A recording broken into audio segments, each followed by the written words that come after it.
My name's Eithne Cullen and I've been writing with Love Letters to the World.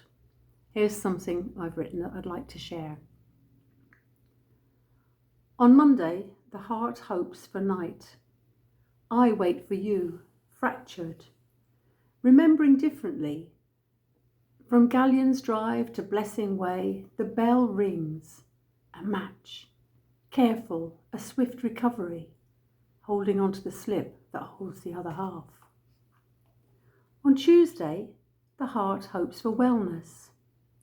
As a mouse yearns for midnight, smashing through the hedgerow, zooming around each green frond to find the empty earth under your feet, into the slip that holds positive.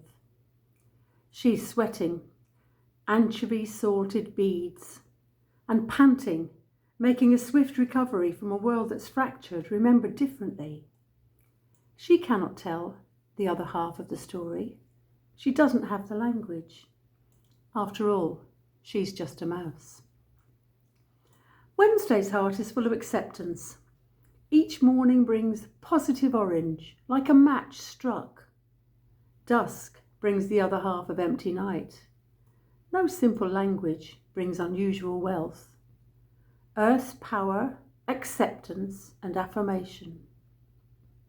Shall I wait for you, fractured, remembered differently? Do you agree? All the best things are rare, and people in the ships that anchor close to the wharf yearn to sail to swift recovery.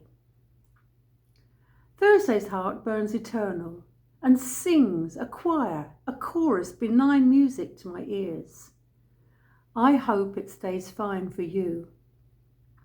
As you rock, roll and reveal, and as I wait for you, sure of this and the other half, I can define this one reality.